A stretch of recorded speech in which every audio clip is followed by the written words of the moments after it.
all set to go. Thank you so much for everyone for joining us today for the Thermo Fisher Scientific Virtual Panel presentation. We're excited to have you here. A huge thank you to the teachers that have joined us along with your students today. And a huge thank you to Thermo Fisher for providing this opportunity as part of their Get Involved day, but turned into month, where they do some good work for the community. So they're happy to share with you about their experience working at Thermo Fisher. I am Heather Cavazos, and I'm a work-based learning coordinator for the San Diego and Imperial Counties community colleges. And this is what we do. My colleague and I, Monica Rosas, we work for the colleges, but what we do is provide work-based learning opportunities for students, mainly high school students, throughout the whole entire San Diego and Imperial region. A lot of the opportunities that we provide are classroom presentations, virtual tours, but tours of industry, as well as bringing students onto the college campuses to visit the programs at the community colleges. So today is the agenda for today, and we've got, what I'll do is I'll start with a quick little intro about which community colleges offer programs that tie to biotech and biotechnology. And then Claudia Topier from Thermo Fisher. Thank you, Claudia, for joining us today and who helped put this together. She'll share a couple videos from Thermo Fisher and give a little overview of what Thermo Fisher does. And then we welcome our Thermo Fisher scientific panelists who are here today. We have Anthony Delgadillo, who's the Senior Art Director, Danielle Aparicio, who's the Director of PPI Business System. And some of you are asking, what is PPI? Well, he'll explain that. And then we have Raquel Vega, who's a scientist with R&D, and she will also explain what she does. At the end, we will do we'll have a chance for all of the students and the teachers to submit your questions via the chat. So while we go through the panel, we provided guiding questions. If you have a question that you really want to ask, go ahead and write it down. And then at the last 15 minutes, we'll give you a chance to submit your question via chat, and the panelists can answer it at that time. So please, if you don't mind, please keep yourself muted and your camera off, except for those that are presenting today. So once again, I'm with the community colleges with career education, San Diego and Imperial Counties. I wanted to show our website here, which are a very helpful resource. So, and we'll go ahead and share these in the chat as well. Maybe Monica, you could help with that. But these are the websites and the Facebook and Instagrams that we have that talk about the programs at the community colleges. What is San Diego Imperial County Community Colleges? Well, it's a consortium of 10 community colleges in San Diego and Imperial region. These are the 10 colleges. So some of you might recognize a lot of these names, especially those that are familiar with Southwestern College being in the South Bay area. And this is a snapshot of all the colleges that offer programs in biotechnology or biomanufacturing, okay? So you can see here, Grossmont College, Associate's Degree, Certificate of Achievement in Forensics, Maricosta College, Biomanufacturing, you can see BS degree, and that is correct. That is a bachelor's degree in manufacturing at Maricosta College. That's one of the few community colleges that do offer a bachelor's degree. So that is offered at Maricosta, as well as some other certificates and associate's degrees. San Diego Miramar College also has some associate's degrees and certificates. You can see those programs of study there. And Southwestern College in biotechnology, associate's degree. To look at more information about these programs, you can visit this careered.org website here. And this is a great resource for you to go through and kind of look by industry sector, all different industries and which colleges offer those programs, or you can look at the college and then see which programs are offered at that college. Just a little bit of information about biotechnology in San Diego. We are a hub, you guys. We have over 50,000 people employed in biotech sector. This is from our Center of Excellence. This labor market research report came out pre-COVID, so a year ago, but it's still really good, useful information. You can see really how in demand the jobs in biotech are, with a 9% projected job growth over 5 years. And look at these average earnings, over 150,000. So I just wanted to show you those quick facts, stats, so you can see that there's really a lot of opportunity. These are some of the positions that are attainable with a community college education. You can see over here with a high school diploma plus a certificate, right? So going on to community college to earn a certificate, these are some of the jobs that are listed here that you can attain with that certificate. And what would your hourly wage be? And then you look over here, and this is the jobs that you can get with an associate's degree. Or if you'd like to transfer on and get a bachelor's, these jobs which go, you've got the $20 per hour, 21 down to $37 per hour. So it's not a bad hourly wage. These are just some examples, but there will be some more discussion about types of jobs that are available in biotech as we move through the panel discussion today. So guys, biotechnology, we are actually in the biospace, it's called. So San Diego, we're in a biospace hotbed region. You can see down here, we're one out of the 8 biospace hotbed regions. We are actually Biotech Beach, which you can see here.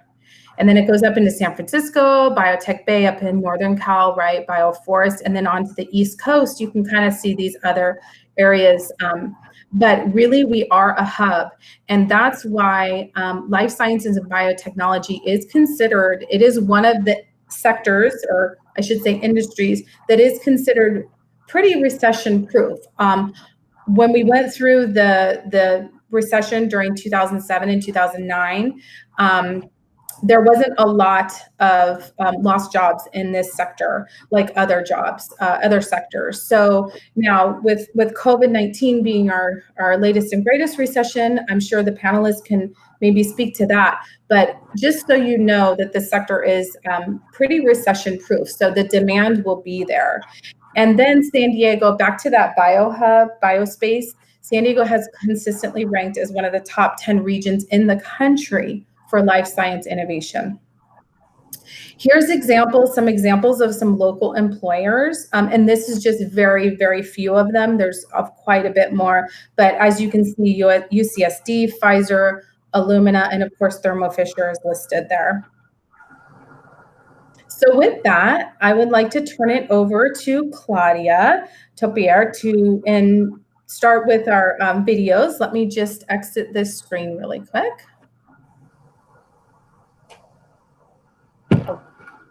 Mute. So everyone can hear me okay? Okay. Thank you, Heather. I just wanted to quickly introduce myself. My name is Claudia Topier. I am a channel marketing manager for the biosciences division of Thermo Fisher Scientific. So what does that mean? It means that I support our cell analysis and cell biology portfolios. And my responsibilities include training our sales reps on new products and technologies, as well as providing them with the proper sales tools like PowerPoint decks, flyers, and brochures that they need to sell our products to our customers. A little bit about Thermo Fisher Scientific. Thermo Fisher Scientific is the world leader in serving science. We have an annual revenue exceeding $25 billion. Our mission is to enable our customers to make the world healthier, cleaner, and safer. We support our customers in accelerating life sciences research, solving complex analytical challenges, improving patient diagnostics and therapies, and increasing productivity in their laboratories. We have a global team of over 75,000 colleagues that delivers an unrivaled combination of innovative technologies, purchasing convenience, and pharmaceutical services. Some of our industry-leading brands, they include Thermo Scientific, Applied Biosystems, Invitrogen, Fisher Scientific, Unity Lab Services, and Patheon. And our local offices that we have here, we have some in Carlsbad, Sorno Valley, and Tijuana. So we're going to show a first video to kind of highlight what Thermo Fisher Scientific is. It's just an overview of what we are. So we can just cue that up.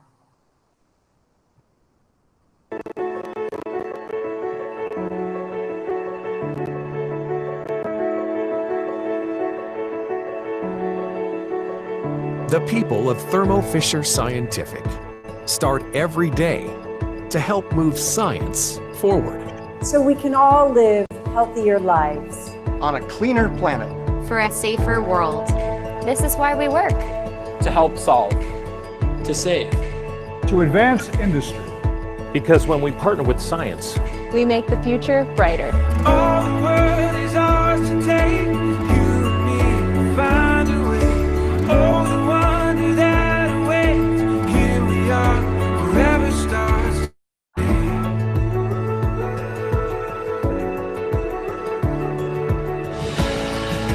Because there are a lot of laboratories to equip to keep science moving forward.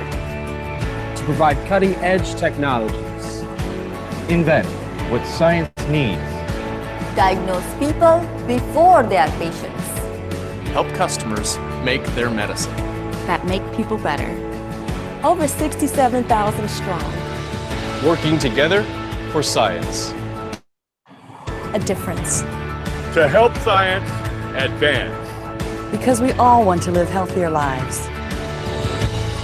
And what brings everyone back to work harder tomorrow is knowing that we make a difference, creating a better place for everyone.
Okay, the second video we're going to show, so this one is going to highlight our involvement in the fight against COVID-19. So Thermo Fisher is at the heart of the global response of COVID-19. We are working with government agencies and researchers to ensure priority access to instruments, consumables, safety supplies, and other products to address the outbreak, particularly in analysis of the virus, diagnosis, and personal protection.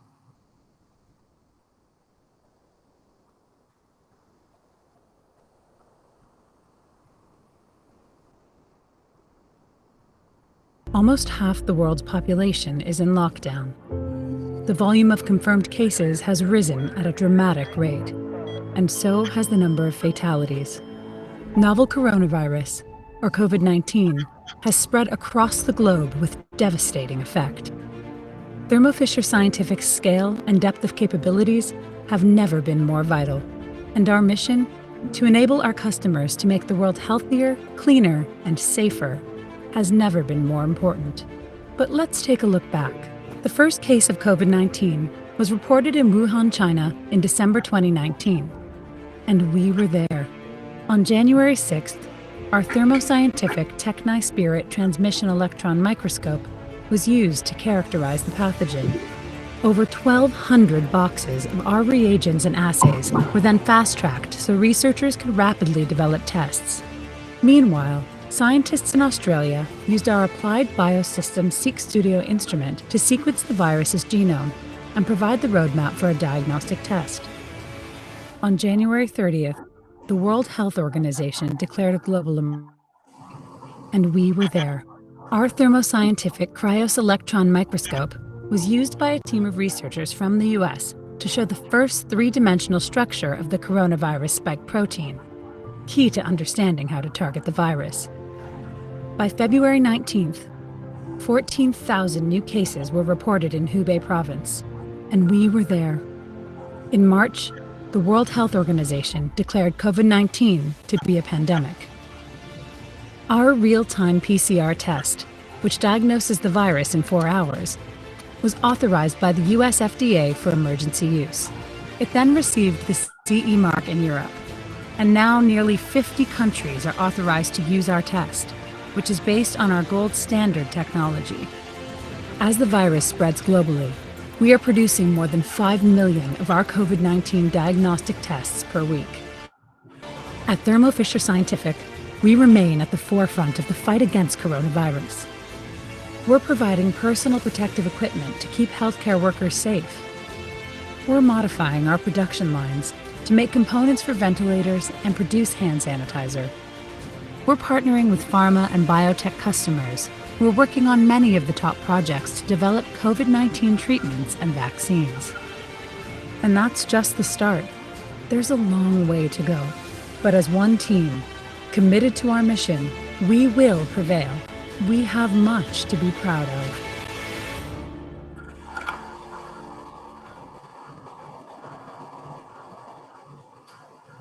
Thank you. Great. So now we're going to dive into the career panel. With us, we have Anthony Delgadillo, our Senior Art Director. We have Danielle Aparicio, Director of PPI Business System, and Raquel Vega, Scientist in the Research Development Department.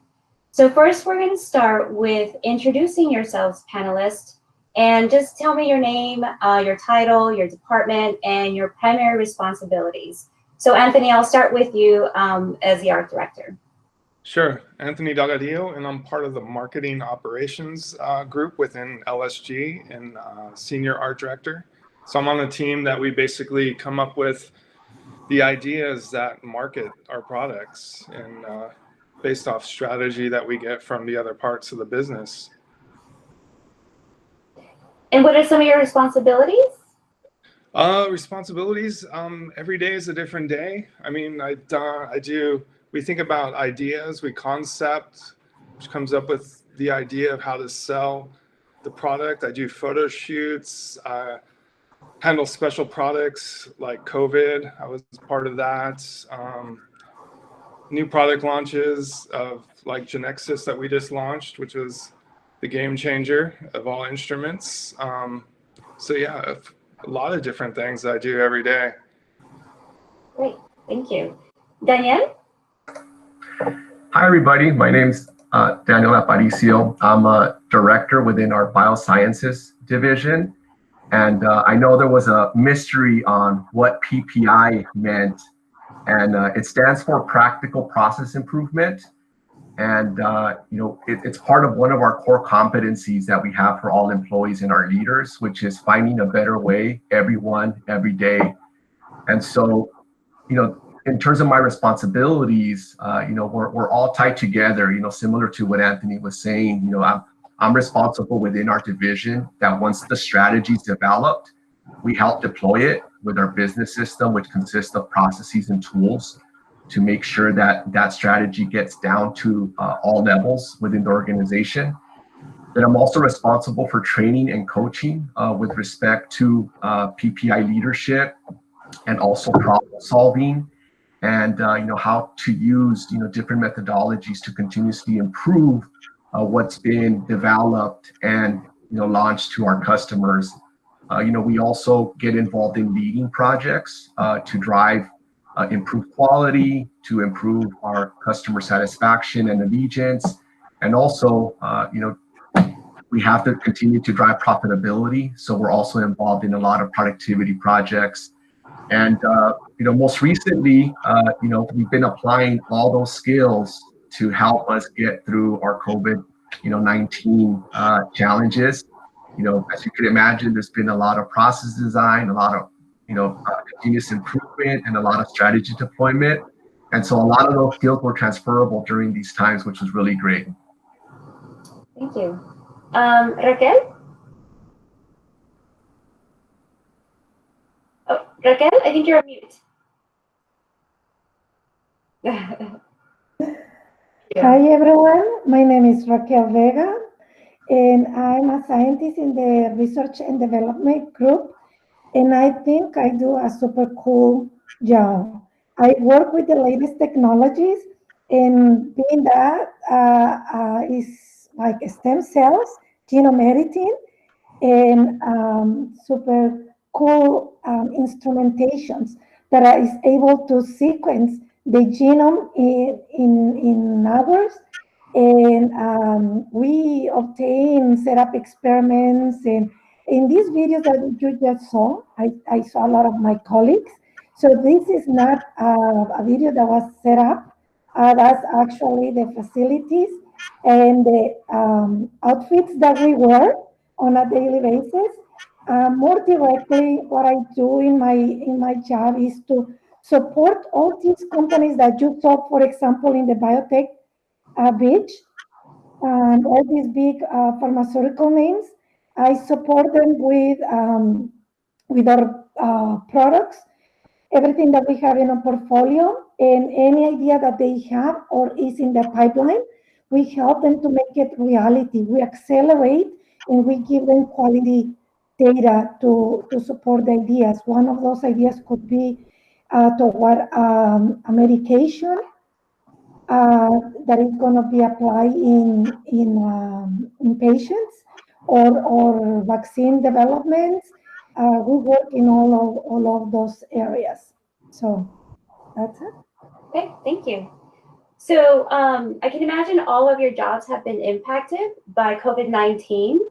Can you tell me how it's impacted you with the quarantine, and what contributions have you made to support our customers in the fight against COVID-19? And Anthony, I'll start with you because you mentioned a couple things that you've been doing with COVID.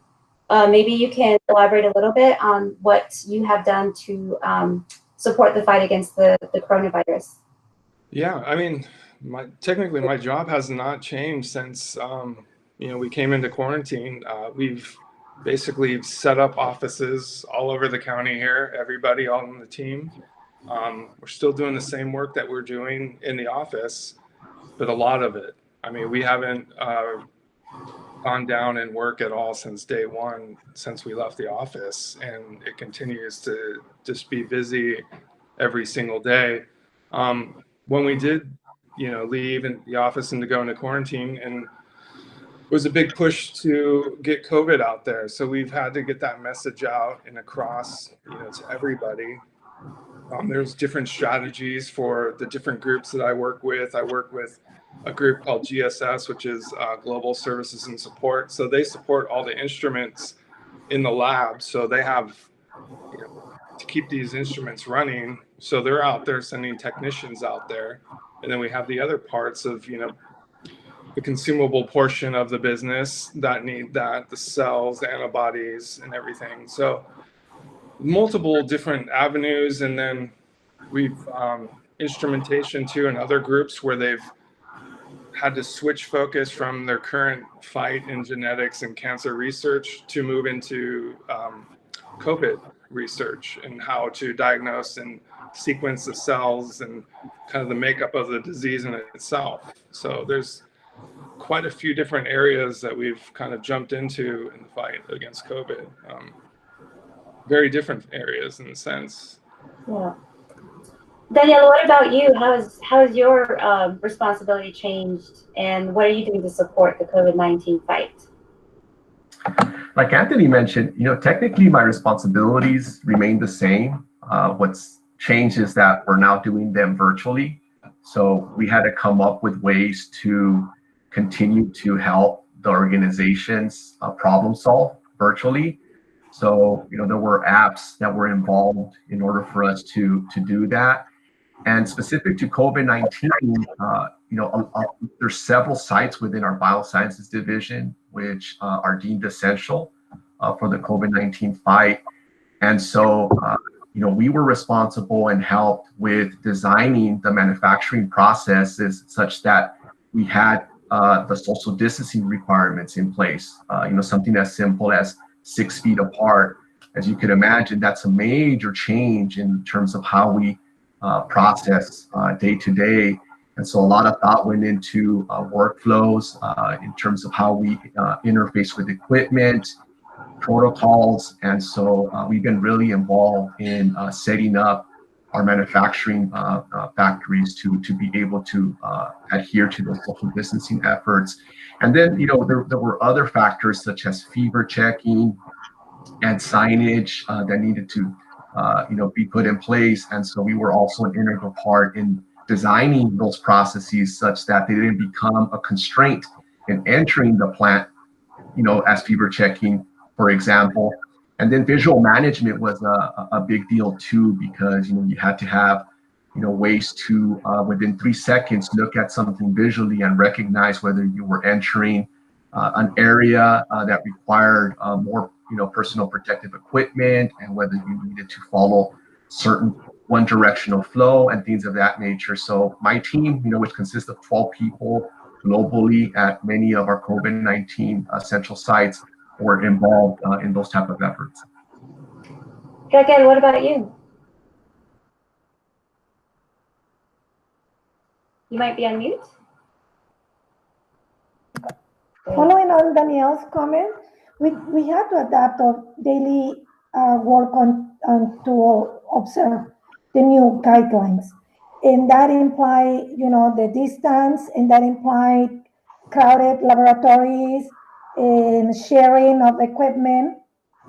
So we follow what the company had, assigned us. And it implies wearing the face mask now. I work on a BSL2 level, Swiss Biosafety 2 level. We observe a lot of guidelines already. So when we are inside these laboratories, that doesn't change much because we're already covered and we're observing a lot of precautions. But when we are in general labs, then is when we had to work now in shifts to avoid crowded laboratories and areas. Because we want to be able to trace any infection, if any happens. We have a log. We keep track of the areas where we are, if they are outside or designated areas. So it's a little bit of a change, but not drastic. We already had a number of guidelines in the laboratories that we work at. Okay, thank you. So Raquel, I'm going to ask you a question again. Sure. What is it like to work in the lab, and what exactly does R&D mean? Okay. So R&D, research and development, there are two big chunks of science. One is when you are kind of cooking the idea and you are getting ready to propose it and get support. And now, once it gets approved, it goes into development. And they are different processes in the sense that when it's early, you might not have many resources. When it's in development, you already perhaps have a team. So that's how an idea starts evolving into all the way down to either a product or into a drug that is going to be, taken into further evaluation to be applied on patients. Now, how is it like to be a scientist? You have probably this image of a scientist, introvert, serious, working alone. That's not at all what is the life of a scientist. For example, in Thermo Fisher, which has employed 75,000 employees, only 5,000 are scientists. Okay. Yes? Did you lose me?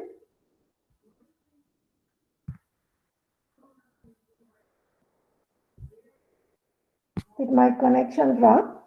No, we hear you, Raquel. You could continue. Okay. Might have been. Claudia, since that, yes, there was a. Okay, so the rest of the employees at Thermo Fisher are employees that work on making sure the science work reaches the final objective, which is to make an impact on a patient, on the environment, on the way we could improve the way we live. So as you see, science needs a lot of support to make a true impact, not just the scientists. The pure science work will not have the magnified impact on the society. So yes, the way we work, well, you saw the video. We dress up, we set up experiment, we generate data, and we see if that data supports our theories, and if we are in track. And then we engage more areas of expertise to start building the product. So that's in a few sentences what the work of a scientist is. Okay, perfect timing. Claudia's back. Yes, I'm back. I was just going to take over, but go ahead, Claudia. Raquel just finished. Okay, thank you. Danielle, can you give me an example of an improvement process at Thermo Fisher? And is this something that all biotech and biomanufacturing companies have in place? Okay, so at Thermo Fisher, we use a 8-step process that is disciplined yet flexible, that we train and coach at all levels on. And it's a process that we develop within, of course, borrowing similar methodologies from, the Toyota production system, the GE business system. And it's a 8-step method, which I really encourage everybody, when you're looking at problem solving or continuously improving, to really take these 8 steps into account, and it all begins with really understanding what the problem is and defining that problem statement. That's such an underappreciated part of anything we do, because we tend to jump to solutions and then, we scratch our head why something didn't solve the problem.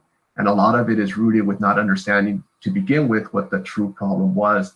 So we take a process where we, define the problem statement, understand the current process, which is step 2. Then we take a pause there and we ask ourselves, okay, how could we simplify the process? Are there quick wins, low-hanging fruit that we could address today and empower the workforce to take action on to solve the problem? Once we do that, we put a little bit of rigor around analyzing data, if data is available. And I like this saying that I learned very early in my engineering career, which says something to the effect of, in God we trust, everybody else, bring your data. And it's something to really live by. And so we use the data that's available to further analyze the problem. We use it to then find solutions, which is step 5. Then we test those solutions. And it's a process where you experiment quickly, you plan, do, study, act on these solutions, and you implement them, within a 1-week time frame. Usually is what we target. Then, once you've tested those solutions, you standardize how you're going to approach these new or improved processes through standard work and standard operating procedures. And then in the spirit of always continuously improving, step 8 is, what are going to be the future plans? Because you may not be able to solve for everything in a session that could last, from 1 to 5 days. And we apply that across every part of the organization, whether it's marketing, R&D, manufacturing, quality. This type of process, really works. It's not that common in the biotech or pharmaceutical industry to have dedicated people like we have within a practical process improvement business system function. It is becoming more popular though. And, for us, we really think of it as a competitive advantage and differentiator. I mean, it's now even to the point where some of our customers want us to go to their labs and help them set up some of these business systems that we use to continuously improve and make that part of their culture and mindset. Great, thank you, Danielle. Anthony, this question is for you. Being in the marketing department, what do you know of any jobs that could be applicable in marketing for a biotech company? Maybe entry level or any positions.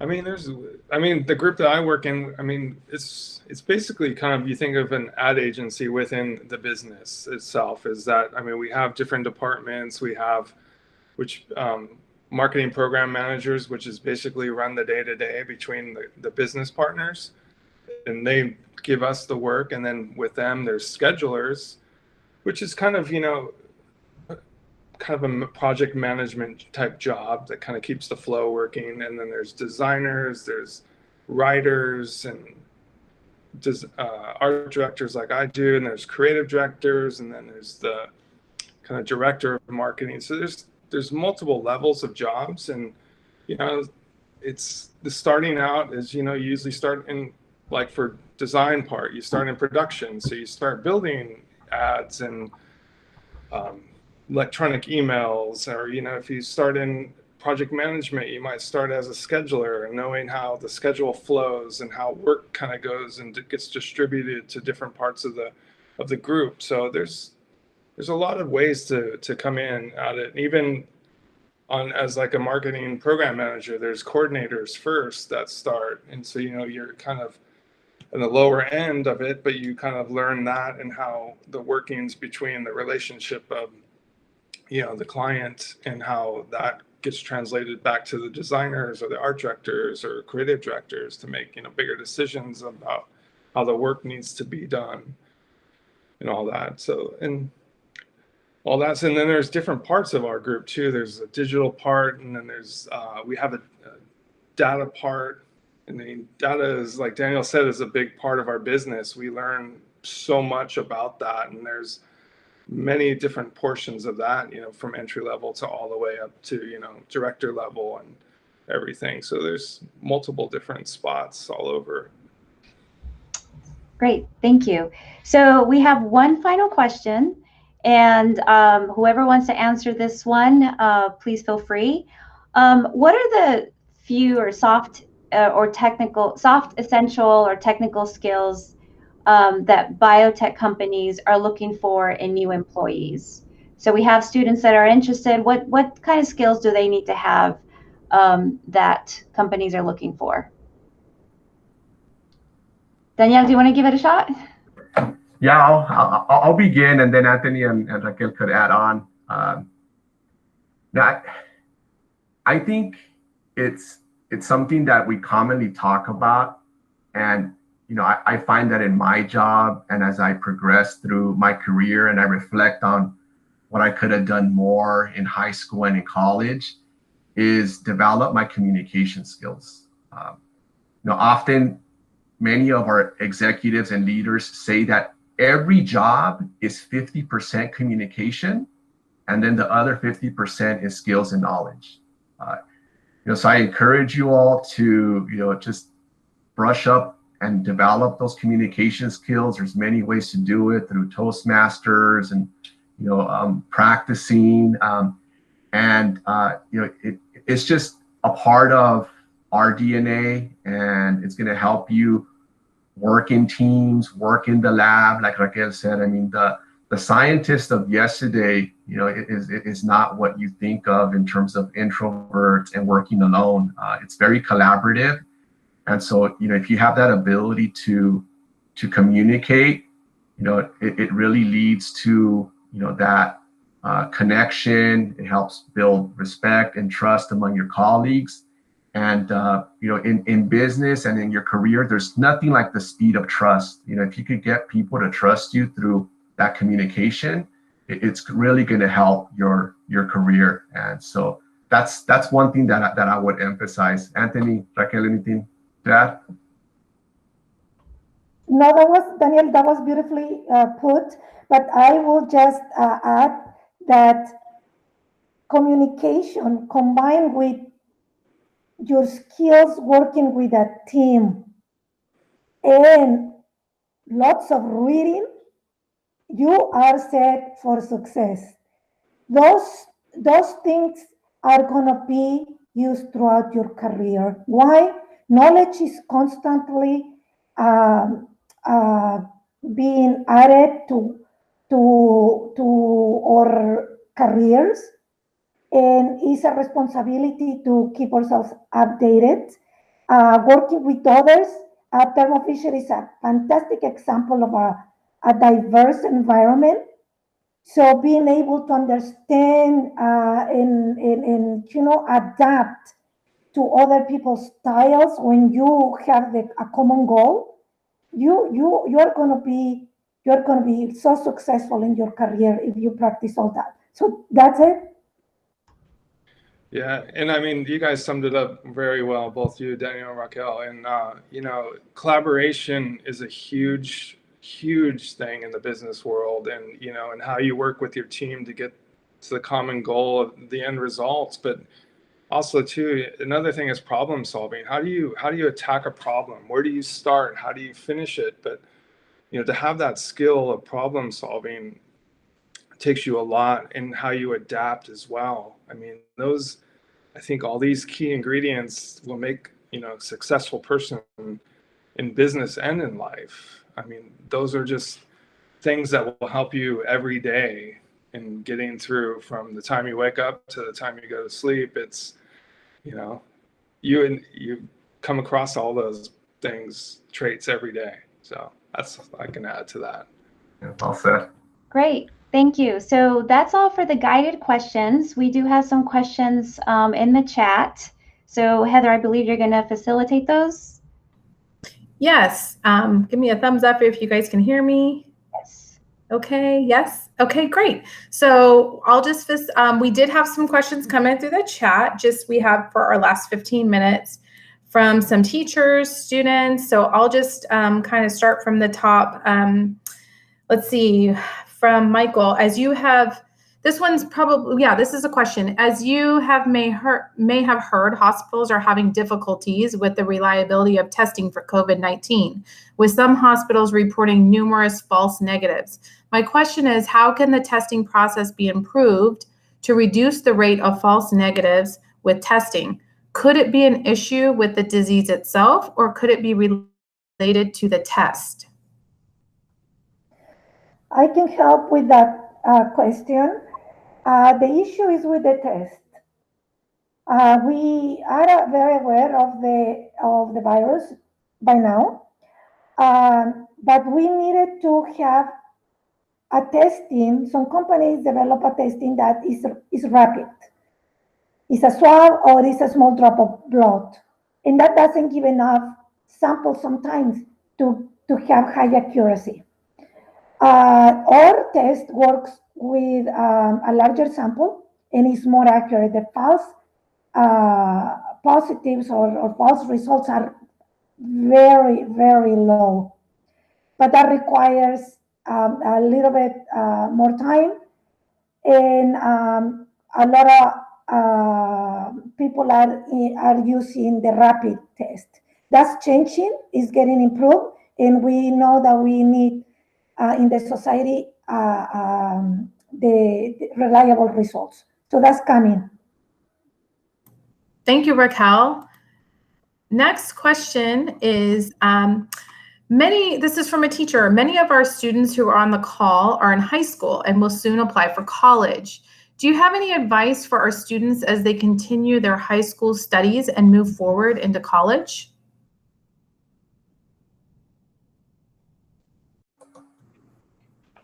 Anthony, you want to take that?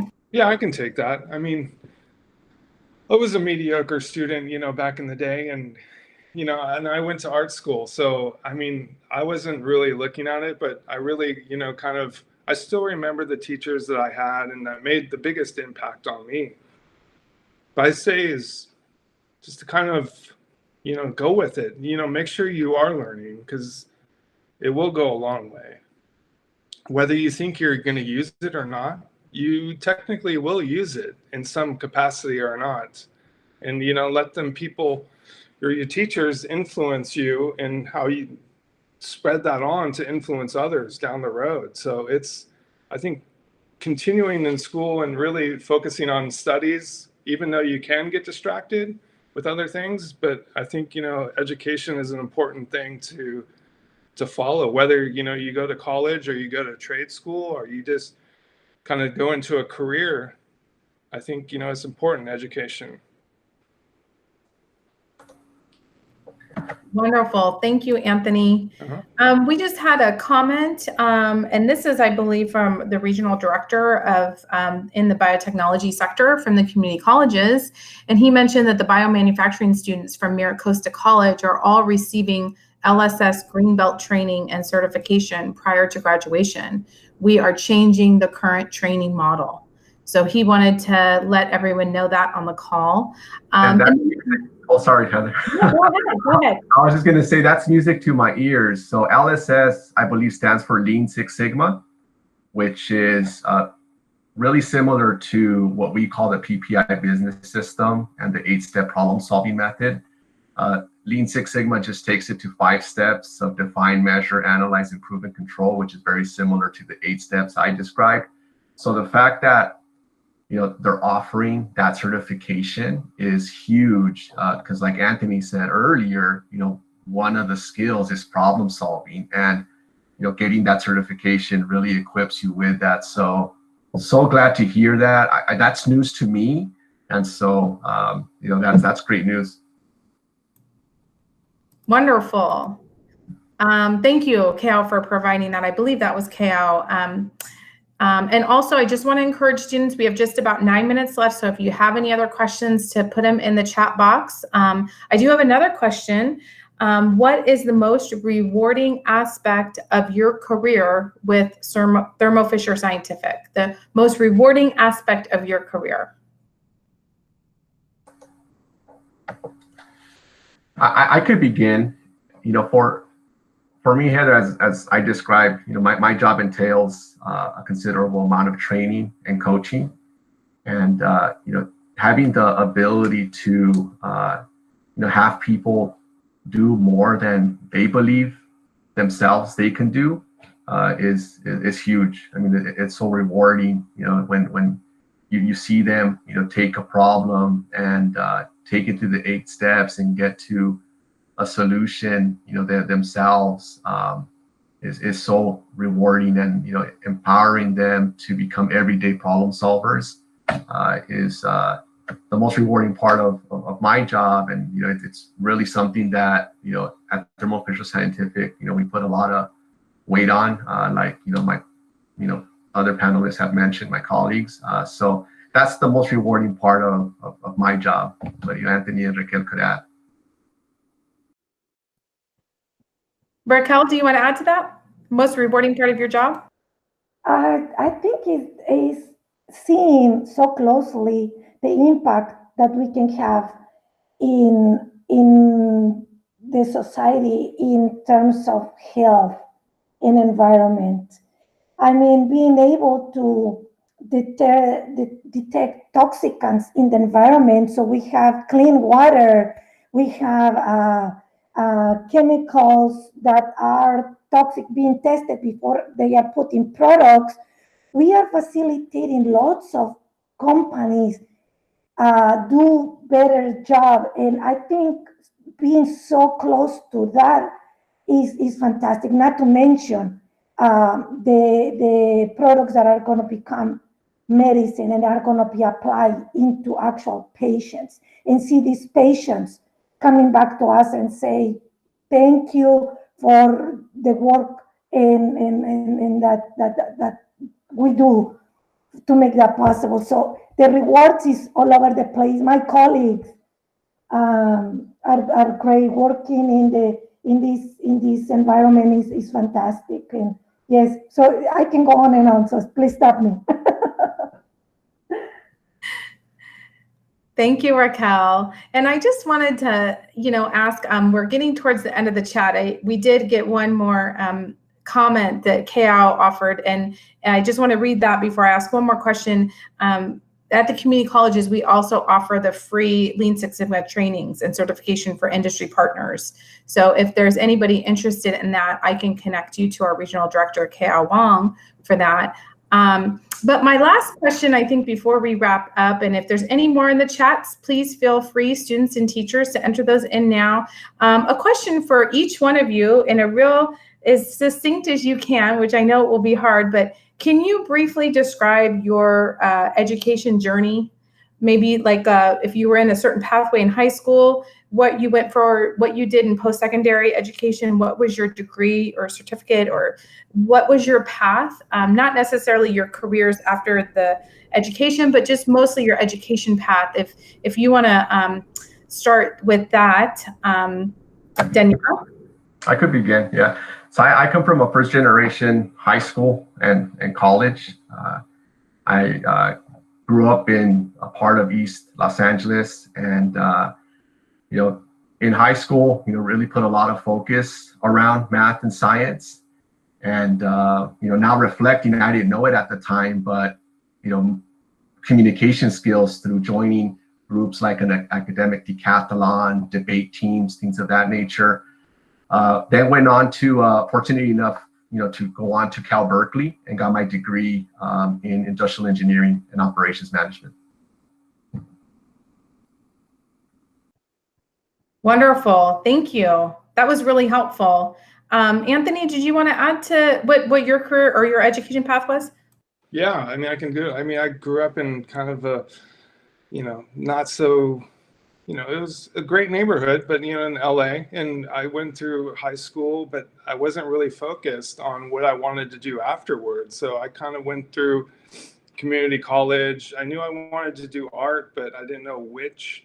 And, I went through classes and thinking I'd be an illustrator or something. But one of my teachers said, I was like, "You're the worst drawing I have in this class doing a still life." And he's like, "Well, it's like my brother-in-law is an art director at Time Magazine in New York. So maybe you should try that portion of it." So then I went over to art school, did a couple of art school in years and graduated, and kind of, so it's a mixed path of, not knowing really what to do, but I knew what I wanted and I liked, and I went out for it and tried to find the path that was the best successful path for myself to get to where I am today, which, I've gone through a couple different schools. I even did a master's program in art, but didn't receive a degree in that because I had to put it on hold. But I mean, I've dabbled into all different, parts of education to get here. Thank you, Anthony. Sometimes the path is not always so direct, right? It's got quite a few twists and turns. With just a few minutes left, Raquel, would you like to add about your education path? Sure. So I'm originally from Tijuana, so I did my initial education, primary and secondary and high school in Tijuana. And after I graduated from high school, I knew I love biology, I love literature, I loved so many things. I was an avid reader. I didn't like school. I had a major problem. But my afternoons were reading everything except I didn't do my homework and I didn't study what I was supposed to in school because I didn't like it.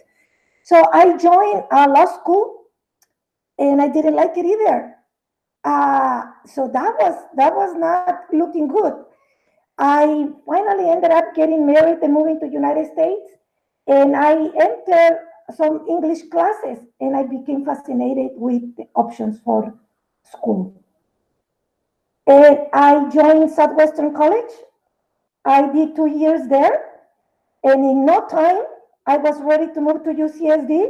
I loved it. I fell in love with everything. I was trying so hard for paying back for not studying before, but trying to catch up. And I graduated from UCSD with a degree in biology. And since then, more than 20 years in working in science, I love it. I found my love right there. So that's my career path. Not so straight, but Thank you, Raquel. What a great example of, community college, right? success there. So thank you for sharing. We have about 1 minute, but one last question came in. If you are okay, panelists, to answer one more question. And that is, it says, let's see, from Erica, this may be an unrelated question, but just out of curiosity, how does swab or spit samples work in order to receive results, whether it's for the COVID test or an ancestry test? Does anyone want to take a stab at that one? I can take it. I can take it. So this is the thing. When we are infected with the virus, our fluids have virus, and it's in larger quantity, depends on the stage of the infection. But for example, for saliva, we can take and extract the DNA of that virus there. A small amount. So that's where the challenge becomes. But our fluids have, including blood, have some virus content when we are infected. I hope that answered the question. Great, thank you. Yes, I think that answered the question, and I believe we had another post in the chat if you wanted to look at that to help answer the question too. So thank you, everyone. We're just about time. Actually, we're right on time, so it's 2 p.m. So I want to thank, my goodness, the Thermo Fisher team. You guys have been, Claudia, thank you for helping organize this. And the panelists here today, Danielle, Raquel, Anthony, you were so helpful. And want to thank all of the observers. We also have some Thermo Fisher observers on the call, some other employees from Thermo Fisher. So thank you for being with us. Thank you to the students and the teachers for being on this call. We are hoping to send out a recording to those of you that are on the call. We're gonna just have to get it approved first to go through some of that, but once it's approved, we're hoping to send out the recording. We can also provide the links to the videos and the PowerPoint and send that out as well. And with that, we'll go ahead and end for today, but just want to give a real big special thank you to everyone. We really appreciate your time. And now we can all go back to work and school, right? Thank you, Heather. Thank you, everyone. Thank you, everybody. Enjoy the rest of your day. Bye. Bye.